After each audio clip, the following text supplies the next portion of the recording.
We're here today speaking to Luciano Trani, who's the head assistant coach at Melbourne Victory, and he's just recently returned home to Australia. Luch, thank you so much for taking your time with us to share your insights, specifically with youth football. How are you going so far this pre-season? Very good, thank you, and good evening, Josip. It's good to be back in Melbourne after being away for a while now. So. Enjoying the role as an assistant coach with Melbourne Victory, and it's good to sort of be surrounded by people that I've worked back in the past, and enjoying the new surroundings at Melbourne Victory. Awesome. And we've arranged this meeting with you because we find you as a really interesting person in Australian football, with a lot of background in youth football and also in the A-League, and then most recently coaching up in Belgium. So we thought to give some insight into kids, especially kids that are in lockdown now in Melbourne, I guess it's the most relevant to them. We thought we'd start with some sort of comparisons for what you've seen in Belgium with youth football, as opposed to what you've seen in Australia with your extensive time spent in youth football.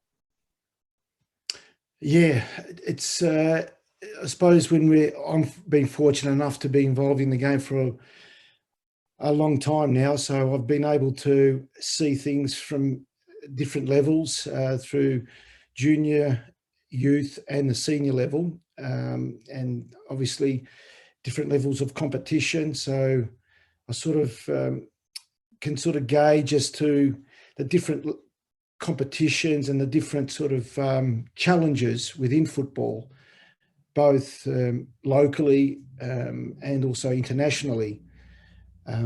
So it's sort of, you come away with some interesting thoughts about, moving forward with the game here in the country. And we sort of look at it from an emotional point of view at times, but also realistically, how do I sort of engage football that I can sort of maybe share my experiences with coaches and mostly with players. And I think that's probably where we are right now, is that the game itself, given all the challenges of COVID and everything else that's been going on at the moment, that's been an added addition to the things that we've had to adapt and look at things differently. But when we look at the differences from the kids spending some time in Europe, I think it's probably the reality of the European scene, where we all sort of look at it from a TV point of view and watch it from afar. But the workings begin at a very early age. And I think from that point of view, we can sort of understand why players get to a certain level of performance. And that level of performance begins at a very early age with being comfortable on the ball. And that is the connection between the individual and the ball. And as simple as it sounds, that's where it starts.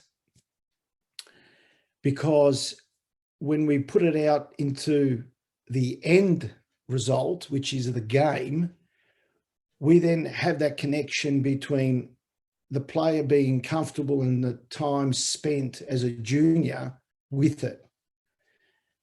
And with that comes a connection of the other players, a team made up of, depending on the phases of the development, whether it be only a 5-side game, whether it becomes a 7-side game, and then we obviously go to the 11v11. But as this goes on, the process becomes a bit more complex.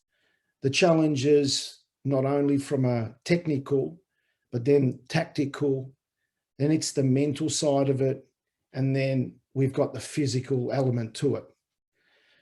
So as we climb, or the person or the player, the profile climbs this ladder, the challenges become intensified in some way the longer the player stays in the game. the different levels, of course, again, the journey becomes a little bit more, let's say, very diverse, because depending on how the person deals with those challenges, whether they gravitate to different environments a lot better than others, and how are they going to excel in those levels. Again, it becomes along that sort of tier where they meet new coaches, maybe new teams, they go to different clubs.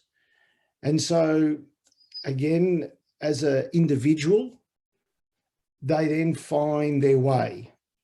And I think in Australia, we sort of have this very much constant, ever-changing pathway to football from a junior point of view.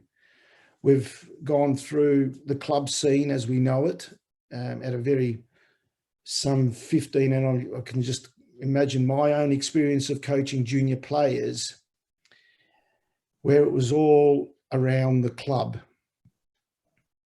staying within the club, doing the journey with the club until such time as the club said, you're no longer good enough, and you left.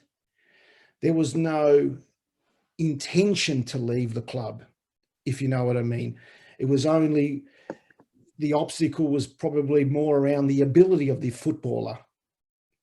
And so that's when the first sort of tragic news, let's say, defines a player, whether he's good enough or not, by that first experience.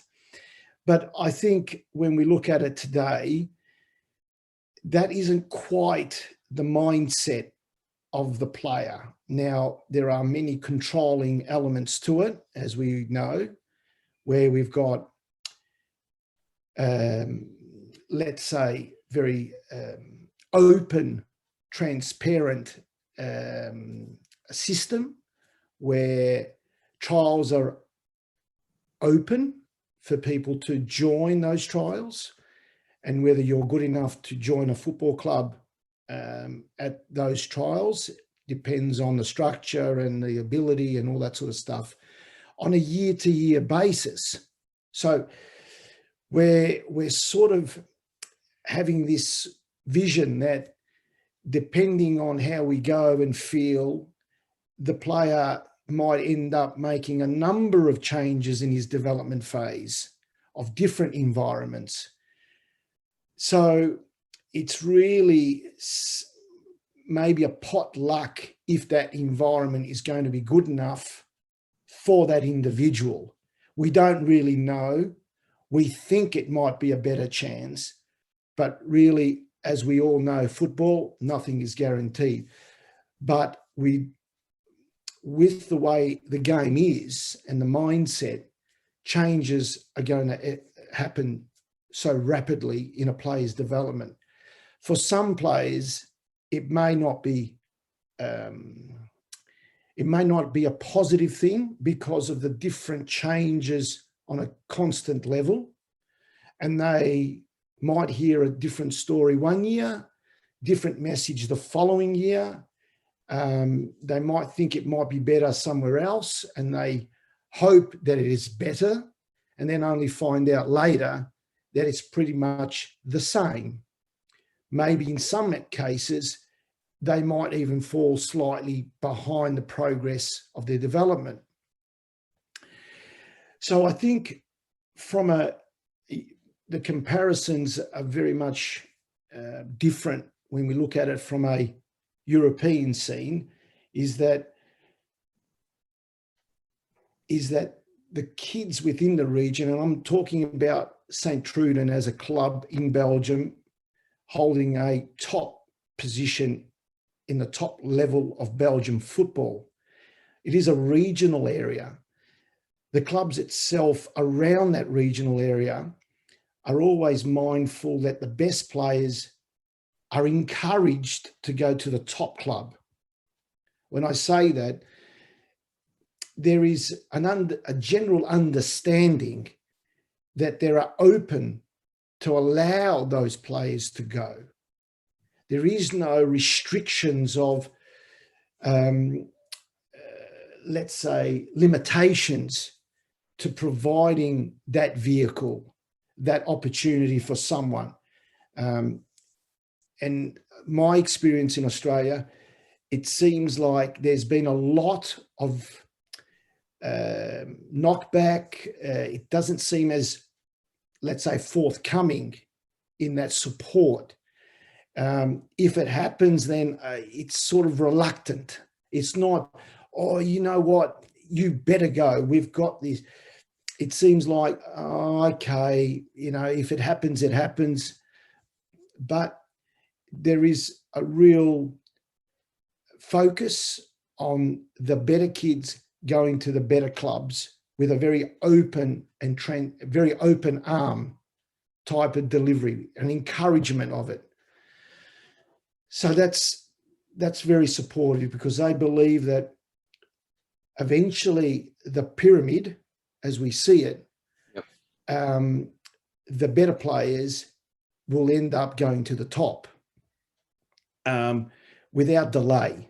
And therefore we see maybe the progress a bit quicker as the years get closer to that ultimate, I call it between 16 and 19 in the European scene, where the level of competition, the actual player performance starts to increase as the number of games within Europe, because you start with the under 17s, the under 19s, where you've got the 21s, the 23s. There's international competition. Obviously, there is still, the club scenes by traveling and competing across, the European scene, very much constantly trialing, playing games, and it's something that it's going to assist in the player development. And that's where I think you'll see the game grow twice as quick with that.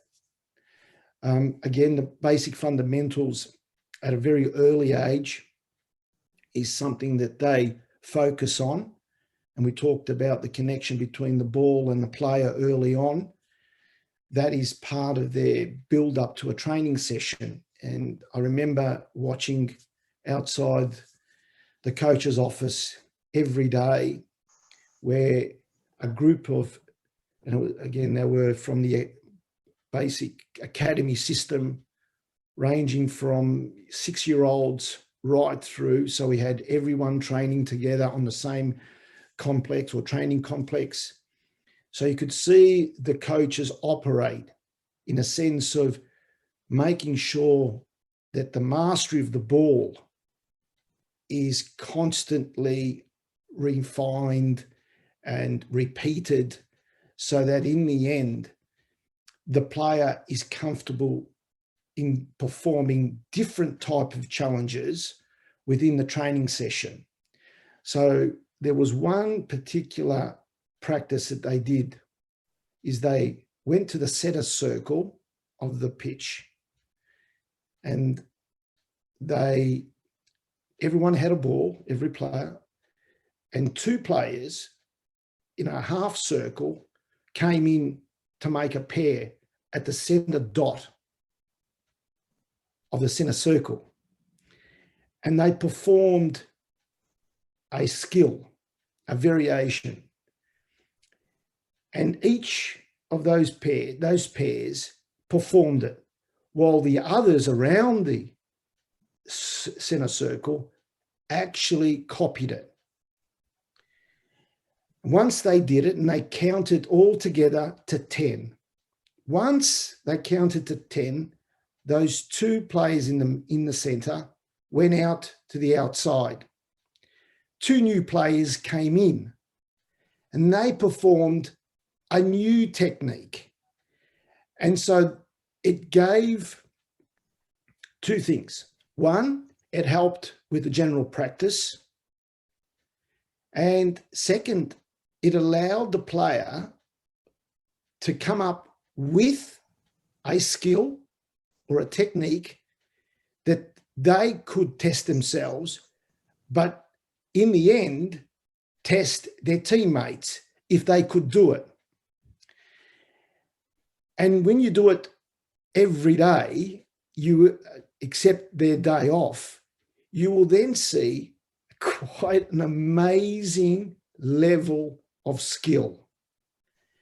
And it's something that and they were counting, like as you were listening to a chorus, and it was performed and counted to 10 seconds for each pair that came into the center.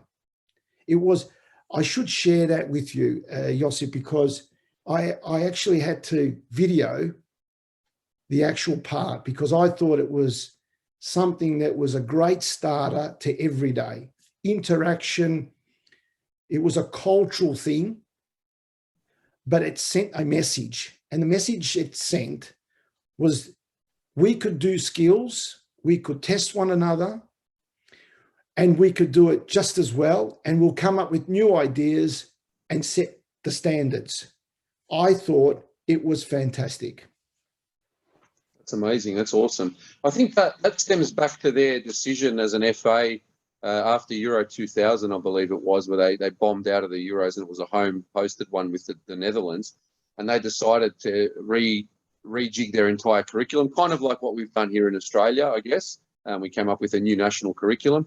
But in their national curriculum, having listened to one of their technical directors on a webinar a few years ago, was solely based on getting the one-on-one stuff done early in their development, so that when coaches like yourself in the senior environment were looking for players to bring into the first team, you didn't have to go look at their technical level because you knew that they were already proficient. Is that what you found as well over there? Absolutely. We could call on one or two individuals. We could watch their youth games, and the level of competition was at a level that you didn't have to look at a game and question the technical aspect of it, because even under pressure in a tight area, the ball would remain under control. It was only a matter of time before that ball was released within, I would say, not even half a meter of them of having their first touch. So there alone gives you an understanding of the practice and the repetition back in their earlier days that makes it so easy for a player to perform or go into a first team knowing that those foundations, those fundamentals of the game is being mastered. And all we are doing at that end is just putting on the strategy at a first team level, at a results-driven basis. So we don't have to now correct someone's technique, because what we're trying to do from a strategy point of view is allow, a certain player to play a certain position, or maybe try to force a situation with the opposition to play a certain way. It's really now a situation where, we're looking at the small details. How about their structure against our structure? That's at where we're going to operate, or that's how it is operated at the first team level. Because any deficiency in a player's technique is, for us, as a level of opportunity to expose an individual. So from a technical point of view, we can work it out to say, okay, we don't have the ball. We know where that player is. We'll encourage that ball to go to that player. Now, again, of course, there's things that can happen in that particular situation, but if you've done the research, you know exactly the timing, you know when and where this could happen, and then you can know that you've got a point of, let's say, an advantage over a particular part of the game or an individual, or a possibility that it may be an advantage. So you don't want to use the technical aspect as a level of, let's say, exposed weakness in one's game. It is more around the player didn't perform on that day for a number of different reasons other than the technical aspect of the game. Because then we can now say it was on that day, the strategy wasn't quite right, simply because the formation, we didn't have maybe 3 in midfield. They had that extra number. They may have moved extra plays in that position. They moved the ball a little bit quick. That's probably where the difference is in a football match.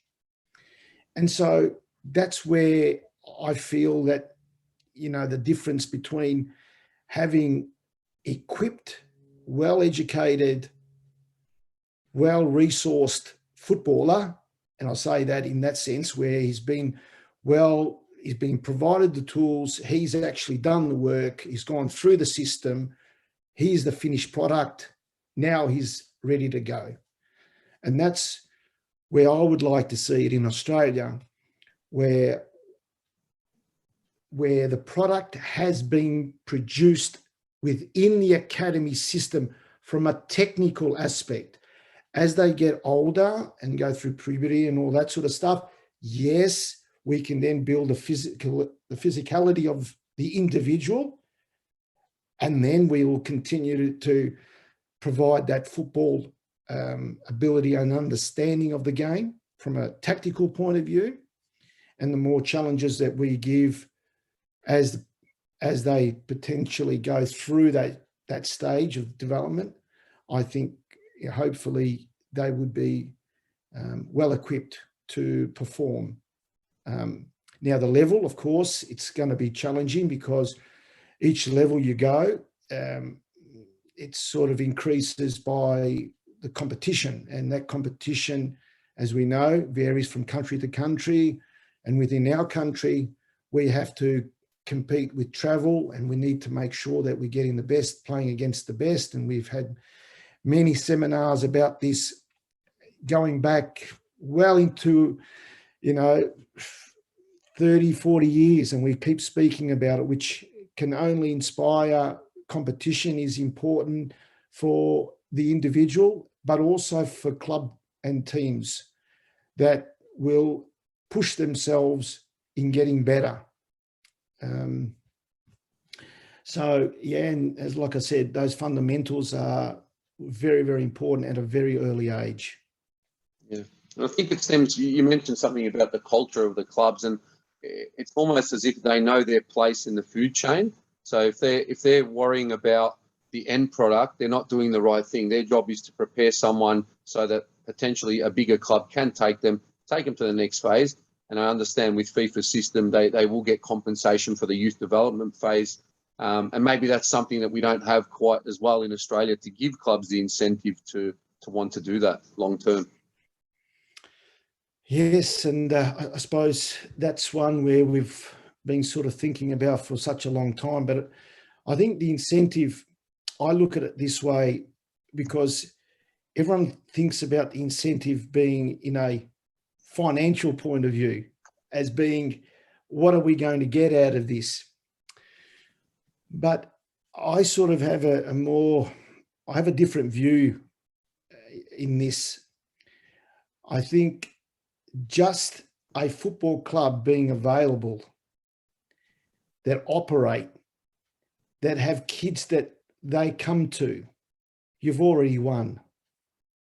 It's not like at the end we're there for football. And yes, it does have an expense.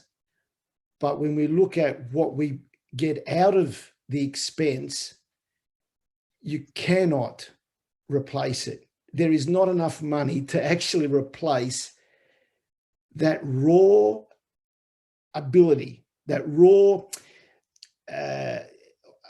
way of looking at it, from football being produced in a community that helps far more from a well-being point of view, from a social aspect, from a sporting physicality point of view, and appreciating the sport for what it is and what it brings to an individual.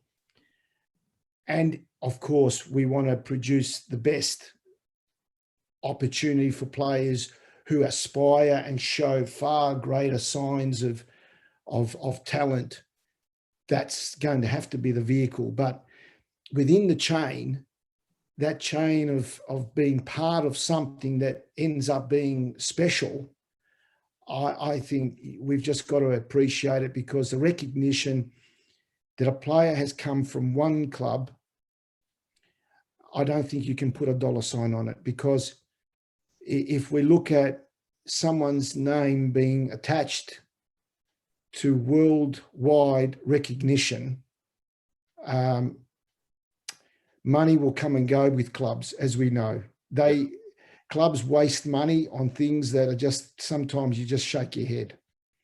But that, you cannot put a figure on it. When they produce a worldwide talent, that's going to be remembered for within that club's ranks for a long, long, long time. And they may even get the benefits from that by, producing and mentioning about the story, how it did happen. And they have provided the foundations of that human being in the sport of football to be able to now mix it with the best. For me, that's the ultimate. For me, no club should be thinking about now, what am I going to get out of this? Well, I'll tell you what, you've just got something out of something that, you should be very proud of, more than, money that you're trying to look at, a compensation of $2,000, or sometimes, come on, let's be serious. It was more thinking in the process of like reinvesting that money into your program. So, into better coach education or better facilities, better equipment, more so than the club actually making financial gains to, because as we know, even just in the NPL system, you're playing for a very small prize pool if you win the league. But, your real objective should be, how many players have you managed to take from your youth team into your first team and successfully transition them? That's my personal opinion of it. And I'm with you 100%, Josip. And, whether we've sort of had this view within the community, I think it just needs to be, encouraged a lot more. And I think we should be sort of thinking about it from a nurturing, developing, getting the best performers to come through the system. And then everything else will come, and supporting that. Yeah, definitely. Well, going back to what you'd seen, I guess, with the kids in Belgium, and you just mentioned about that activity that the young ones were doing inside the centre circle.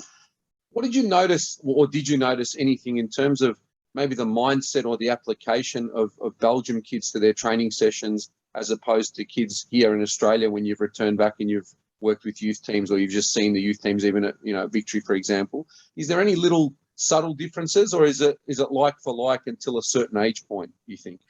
I think it's a like for like at a very early age, very respectful. They do come in well represented in their uniform. Again, it's something that we see here also in Australia. Some of the clubs already with their players coming with sometimes they're the training gear out of the car. So they're well equipped and ready to go, as keen as they want. I think one of the differences, from within that space would be the full-time coaches. they make the difference in the actual quality of the training sessions.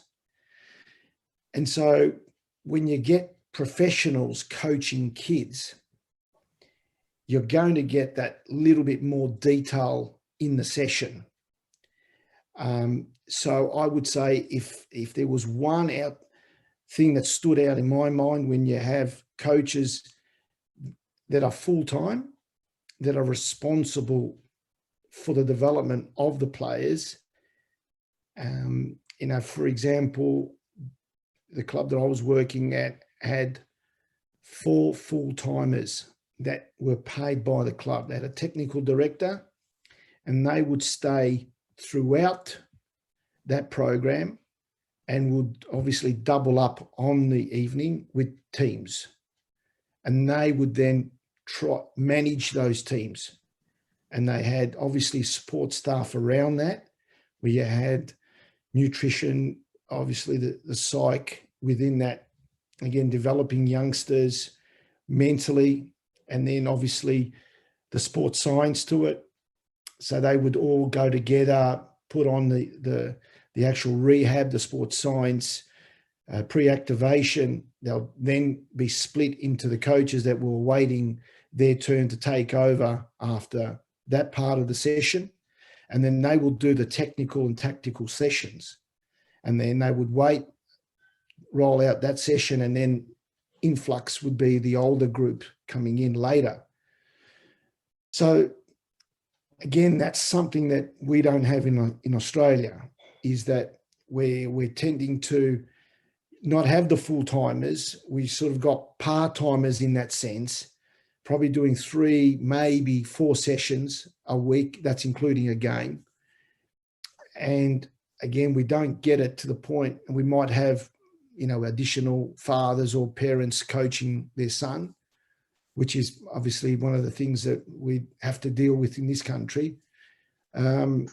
So we tend to work at, and also as we get older in that, when I say older, but it's more in that later teenage years where it does ramp up the actual competition. So whilst we get into that point where they're learning about the game in the small-sided games, and there was, I can remember, they described a setup of a plane to describe a shape when they were playing 5 against 5. And then they use a plane as part of their shape. And they say, right, you're the pilot, which means you're the number 9. You're the tail, which means you're the goalkeeper. The wing, you go as wingers. And it's interesting how they devised a little set of, and that formation is where they set up for a game. And after 2 minutes, there's a rotation. So at that rotation, players will come out into a new position. So they really become familiar with a different understanding of the role itself. So I think you see the growth out of the individual appreciating a different role. And that sort of looked for me, because for us, in my time and what I see, is it's left to the devices of the individual to move. And as we sense, when you allow players to move into, let's say, without telling any structure, they tend to move in their own preferred position. And sometimes you see the winger go off to the side. The striker, who thinks he's a striker, will go closer to the goal. Yeah. So it tends to do it by itself in its own way. But they're very structured in that sort of way. And I think it just helps them to sort of realise the importance of player position. Yeah. But I'm sure as we've sort of recognised as well, there's coaches do a very good job here, and they have obviously become more detailed in their work. But from a very early age, that's instilled. When you see coaches already at 6 years of age, they've got, 5v5 and the wingers are going straight out quickly. They're taking up their positions really early with speed, with efficiency. Yeah. And the ball is traveling quicker than their player movement. It's really, it's a sight to see. But again, we go back to, those things. But as we get to 18, 19, then it really goes up, twofold in all areas of player development and standard of football within the teams. Yeah. And I guess it's logical for them to have that in their DNA, because if the players are trusting that process and the parents are trusting that process, and we'll get on to parents sort of later in the conversation, but if what you're saying is that they're getting into good habits very early, then those good habits, like a bad habit, are going to be hard to break later. So if you form those good habits, good motor behaviors in the body, good understanding of the game, as they physically get more able to, deal with a larger field, more opponents, more space to break into, they'll already know where to go and when to go. And it's just a question of how they can apply their take on the game, their influence on the game. Is that what you saw as the age groups progressed? Yeah, no, absolutely. And as the numbers grew as the teams started to get a little older, because obviously those numbers became bigger as they became 9v9 and then 11v11. So it obviously expanded on, parts of the field, but the core habits were inbuilt in small areas of space. And those spaces, as they expand to obviously a big area, the numbers still remained very much as a block as they were moving together. So whilst they're playing on a bigger field as they were getting older, they were still connected in so many different ways, going back to the principles of the game. And they're the things that make the game interesting from that point of view, because whilst space can be challenging, if the basics and the habits were performed correctly, then those spaces, it doesn't matter. It still can be performed if you're efficient. And I think whereas at times players probably want more space because they're wanting to obviously feel comfortable that if it's a bad touch, that because of the space that they're in allows them to recover a slight deficiency, then it might be something that in the end they can get away with. But as the game goes on, it's all about restricting space when, the opponent has the ball. So it's very important that you've got to be a master and comfortable in the tight, because if the opposition tries to restrict it as much as they can, it really doesn't matter. You'll still break through. Yes. So it really is one that has to be understood at a very early age by not only players, but also coaches. And as parents, probably will need to also be observant of this as they're going through their child's pathway in the sport. Yeah, it's interesting. It goes back to an old quote from Johan Cruyff about if you give a bad player 10 meters of space, he can still hurt you. But if you close a good player down and give him only 3 meters of space, he has to earn it. Something along those lines. So, and it's a really good point, because if they are comfortable in the tight spaces, then the theory will go that if someone allows them room or the game opens up later on, they'll be able to apply all their skills with more time, less pressure, and probably better execution. Yeah.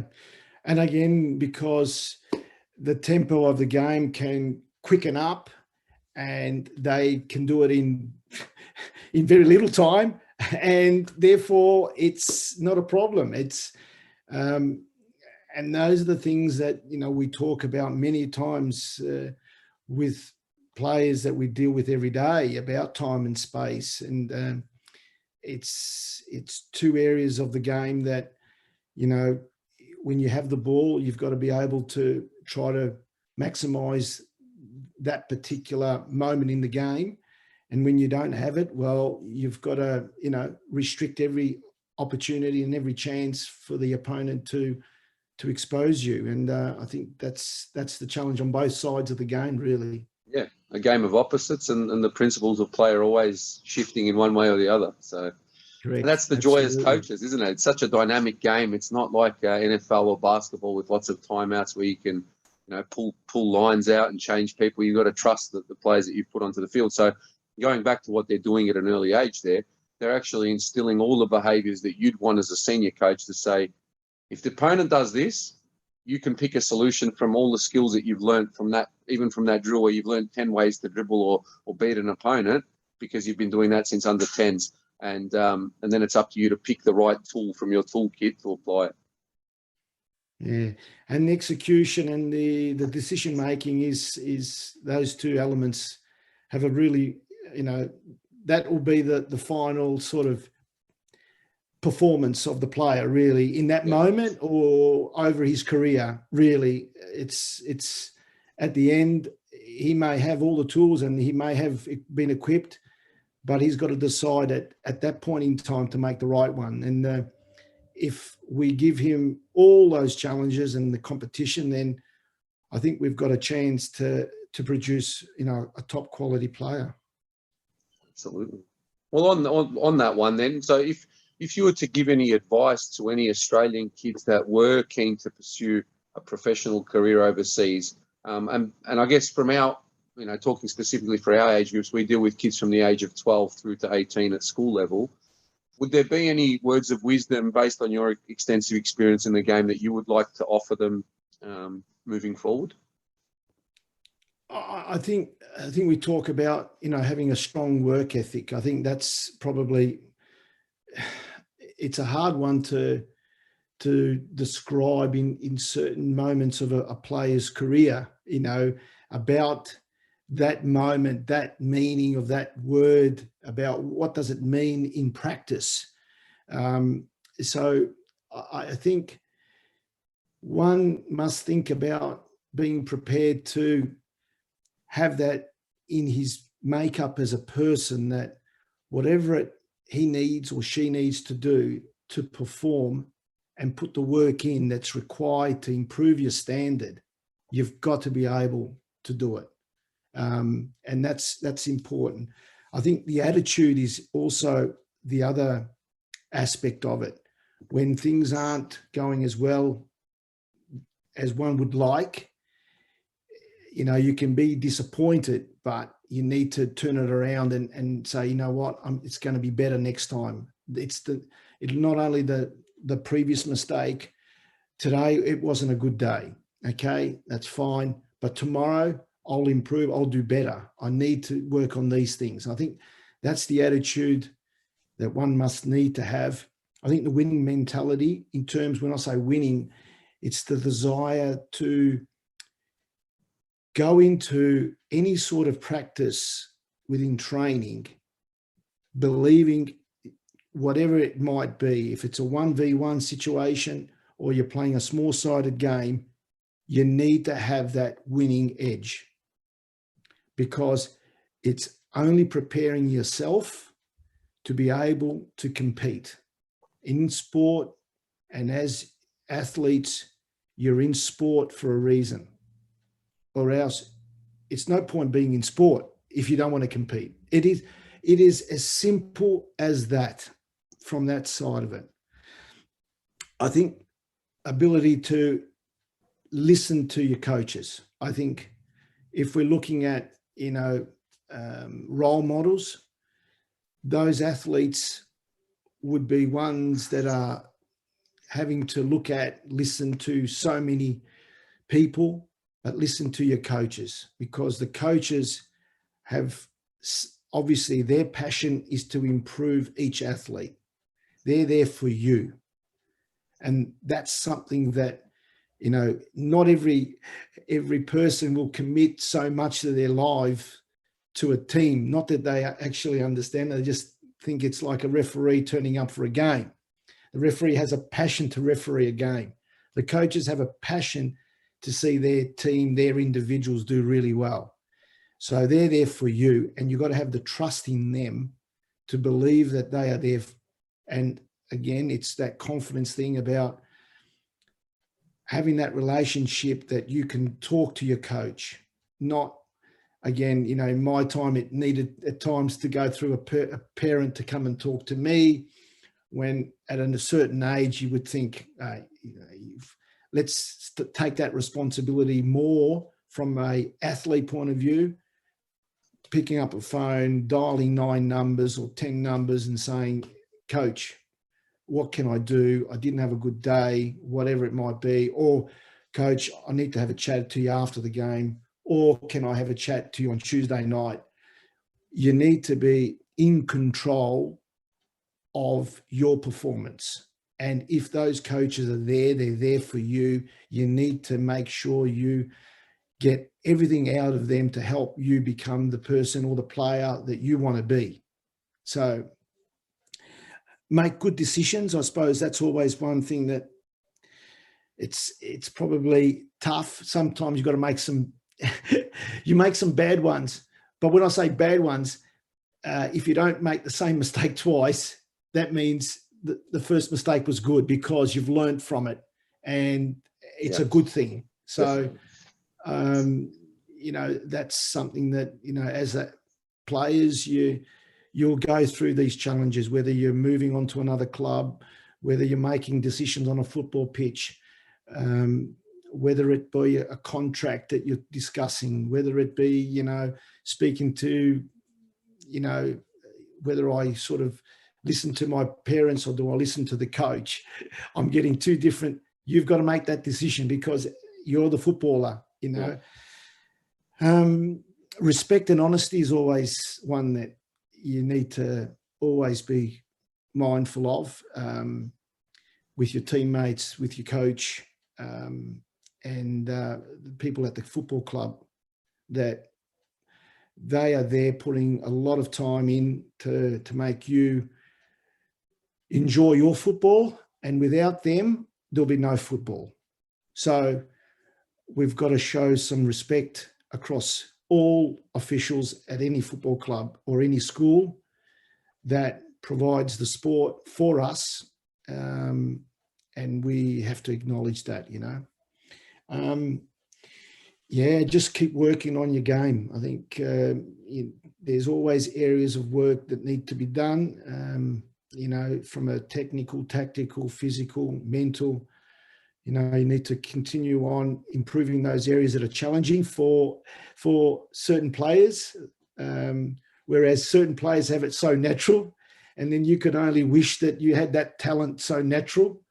But some things you probably have to work twice as hard to get it to a level, not a level that your teammates probably doing less time in, but comes off. But you might have some attributes that he or she doesn't have, that it comes natural to you, and they would wish that they had the same about you.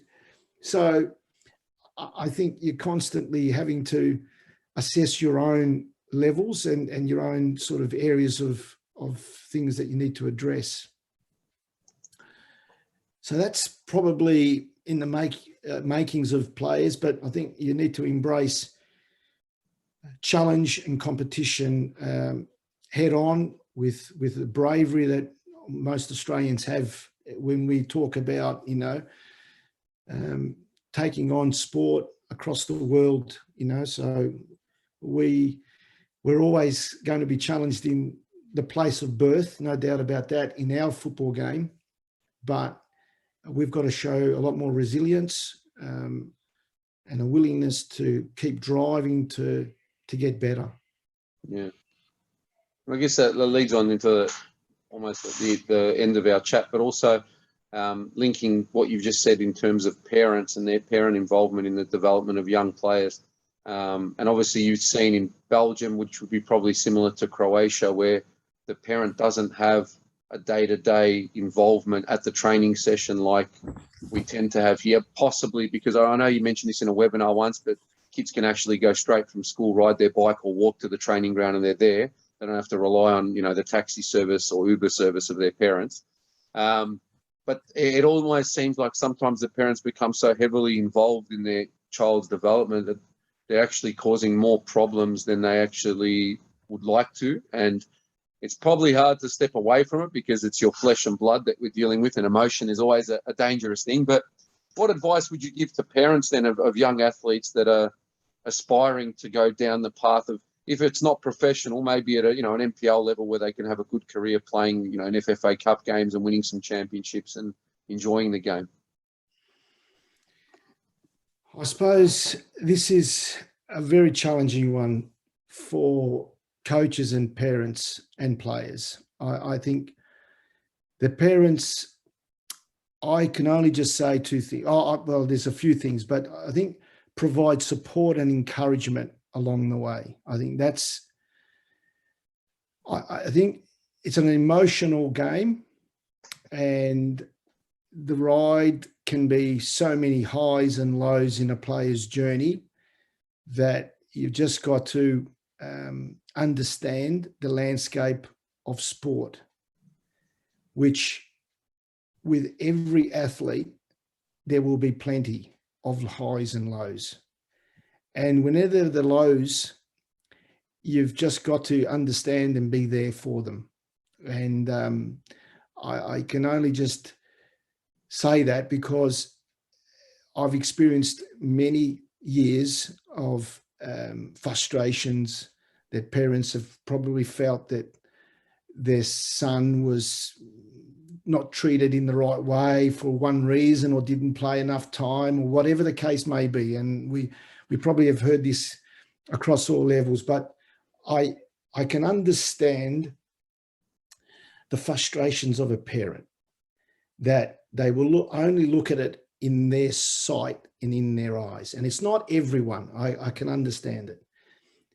But you need to sort of take on board that the boy, the girl is there. They are in the right environment, and it's the responsibility of the coach and the club that provides that environment to enjoy the sport. And that's first and foremost. And I think if we talk about that, I think we'll start to appreciate the moment, what it's actually doing for my son, my daughter playing this game. Look at the things that they're involved in that we take for granted at times. But we've got a place to go. We're enjoying the sport. At the end, we don't want to put any more pressure on the child any more than the pressure is to perform on a football field against 11 against 11. When you're in the car and the tension's in there when, he hasn't played a good game. And it's one of those drives that, basically I didn't have a good day, but as a parent, you just drive.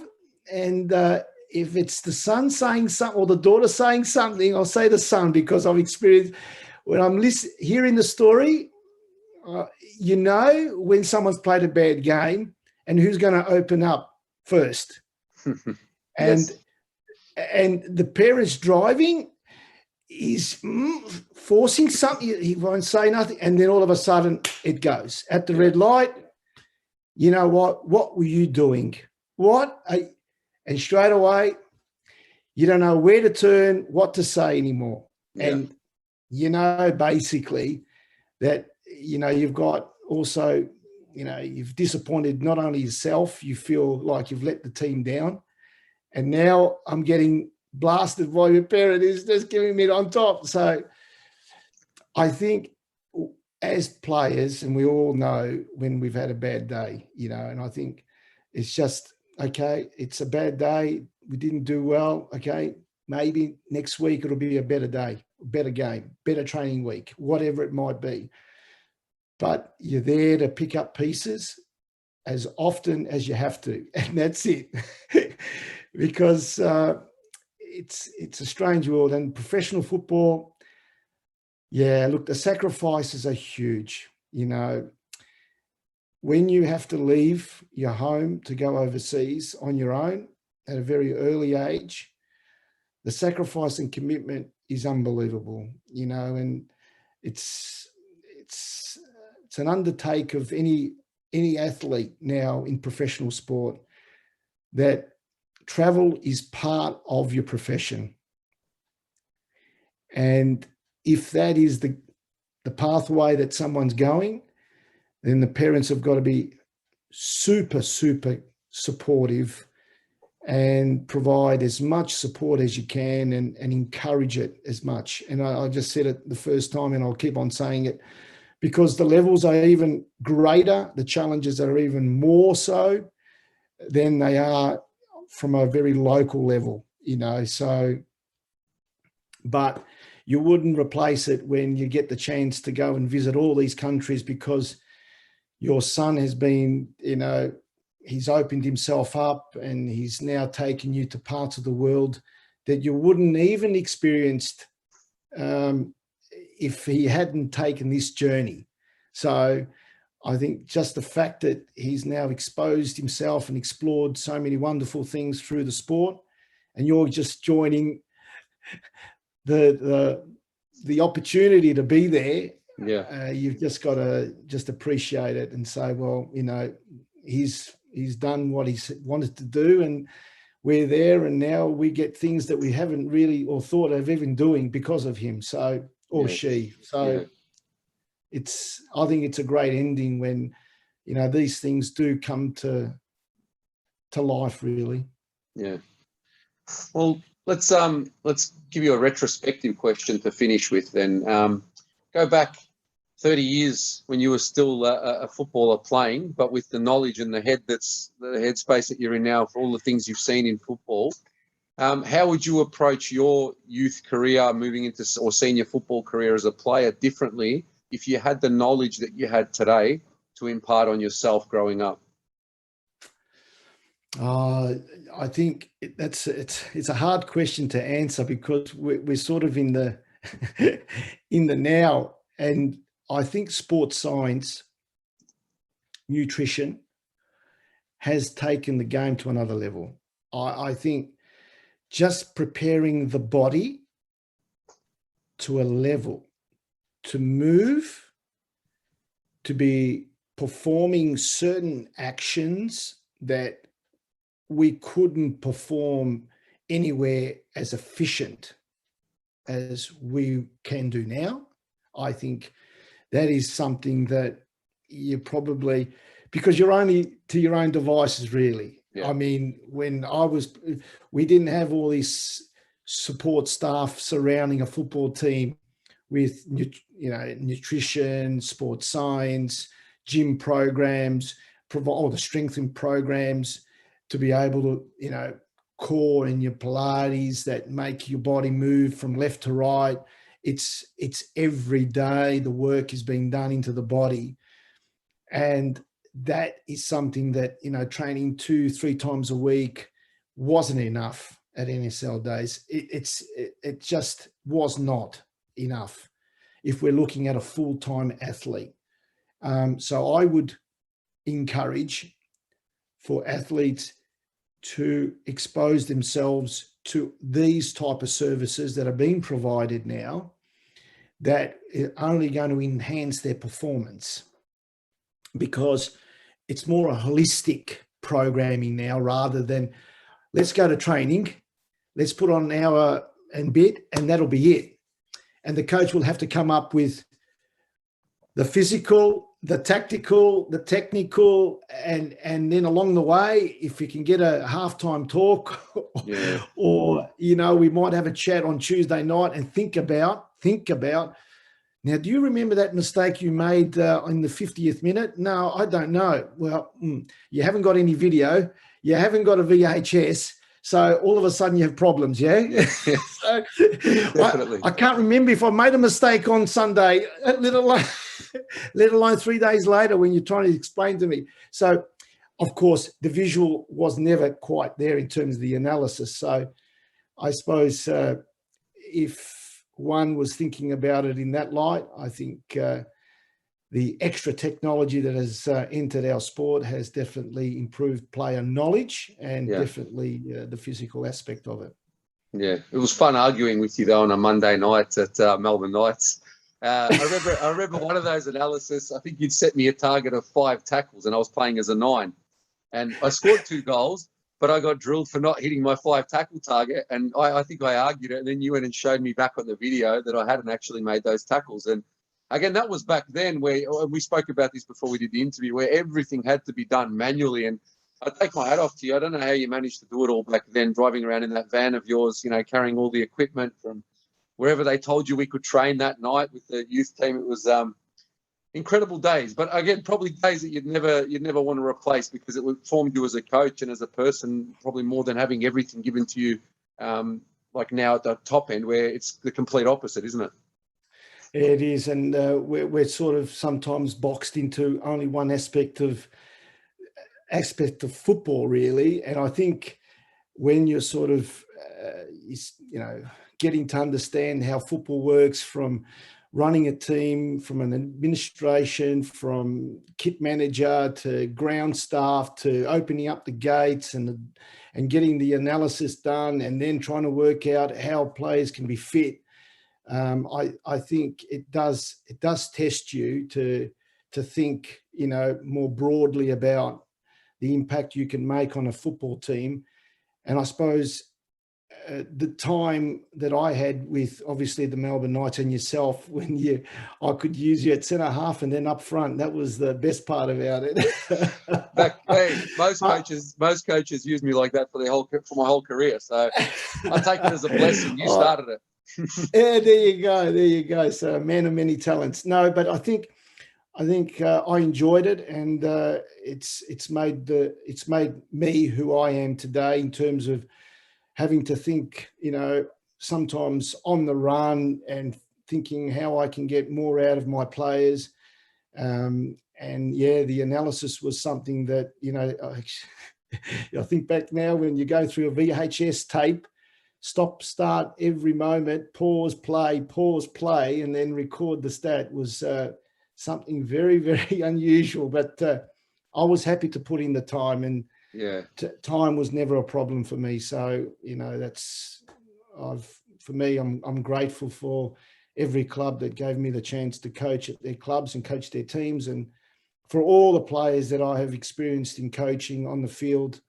That's been my satisfaction and my joy every day I go to work, to coach footballers, and that's who I am. And I think I'll die actually thinking about it every day, and with passion. So and it's not necessarily a bad thing, because speaking as one of your former players, you've obviously influenced a lot of guys in the football world from an administration point of view. When you look at Mal and Piambato, and you look at us guys that are now coaching, some are coaching their kids, some are coaching juniors, some are coaching at school level, at club level. It's all part of the journey. And what you said earlier on about, the kids going through that process of being part of a family and an environment that's going to help them form the rest of their lives. I think you can tick all the boxes pretty comfortably, even if it was a pain in the ass watching the refs room in Melbourne Knights on that little TV that we have to watch the analysis like this. And you did have to stop. At least the remote control had batteries, so it was good. I made sure Rus had a box of batteries there, so I always made sure that it wasn't going to stop. That's awesome. Look, for me, as I was saying, it's nice to have coached a lot of players who have stayed in the game, and for me, it's a joy to see you guys now come in and involved in sport, coaching the game, coaching players. And it just, you're growing the game, just as when I started out, and had that and that sort of willingness that the game was number one. Yes, we're challenged by many other sports in this country, but football for me is number one. And obviously there's a lot of other people that love the game so much in this country. We need to continue to grow, and the next generation need to continue on building this up, building the game for not only the short term, but for the long term. And so that, you know, it gives kids the aspirations to know that you can come into this industry as players, administrators, build the game, and you obviously will get the reward for it. Not you, but joining in the importance of what it does to people. Because as I said, football brings so much to us. So we need to give back to the sport.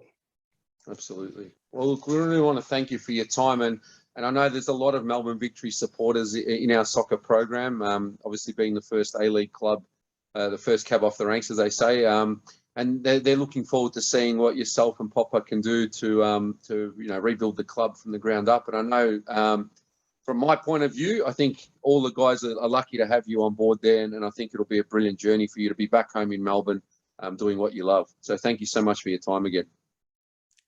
No problem, and it's a joy to speak to you, and looking forward to obviously working at Melbourne Victory, and let's do it for the city, and and for all of us that have supported the club.